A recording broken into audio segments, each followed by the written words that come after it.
आत्ता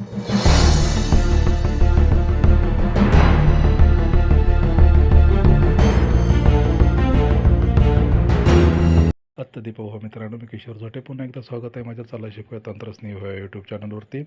आजच्या या महा-डी-बी-टीच्या पुढच्या व्हिडिओमध्ये आपण पाहणार आहोत 4 नंबरची टॅब, ती म्हणजे अप्लाय स्कीम. आपण विद्यार्थ्याची माहिती अपडेट केल्यानंतर अप्लाय स्कीमवरती आपल्याला इथे क्लिक करायचं आहे. त्यानंतर संबंधित विद्यार्थ्याची इथं आपल्याला माहिती टाकायची आहे. जे विद्यार्थी निवडायचा आहे त्याचे वर्ग निवडायचे आहे. कास्ट आणि जेंडर निवडून खाली हिरव्या शो या बटनवरती आपल्याला क्लिक करायचं आहे. बघा इथे तो माझा विद्यार्थी शो होतो आणि इथे ॲक्शनमध्ये अप्लाय निळ्या रंगामध्ये दिसते आपल्याला.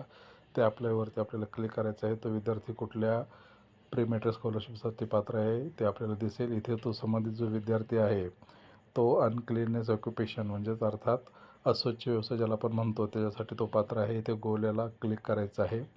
त्यानंतर इथे आपण जी विद्यार्थ्याची माहिती भरली होती त्यानुसार तो विद्यार्थी त्या कुटुंबातील कितव्या नंबरचा आहे ते इथे शुअर करायचं आहे. तर इथे ग्रामपंचायतने त्यांना दिलेलं किंवा तो ज्या हद्दीत राहत आहे त्या हद्दीतील संबंधित अधिकाऱ्याने दिलेलं अस्वच्छ व्यवसायाचं प्रमाणपत्र इथं अपलोड करायचं आहे. आणि दुसरं आहे ते 20 रुपयाच्या स्टॅम्प पेपरवरती त्यांचं स्वयं घोषणापत्र सेल्फ डिक्लेरेशन इथं द्यायचं आहे. ह्या 2 गोष्टी आपल्याला इथे अपलोड करायच्या आहेत. बघा इथे फाईल अपलोड सक्सेसफुल आहे. इथं ओके बटनवरती आपल्याला क्लिक करायचं आहे. त्यानंतर प्रिव्ह्यूवरती आपल्याला क्लिक करायचं आहे. फॉर्म संपल्यानंतर इथे खाली चेकबॉक्स आहे, त्या चेकबॉक्सला क्लिक करायचं आहे आणि इथे सबमिट या बटनवरती आपल्याला क्लिक करायचं आहे.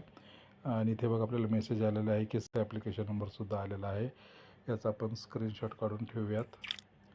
त्यानंतर आपल्याला ओके बटनवरती क्लिक करायचं आहे. आता त्याने आपल्या इथे अप्लाय स्कीम हे विद्यार्थ्याचं भरून झालेलं आहे. तर या व्हिडिओमध्ये एवढंच. भेटूयात पुन्हा नवीन व्हिडिओमध्ये. तोपर्यंत जय तंत्रज्ञान.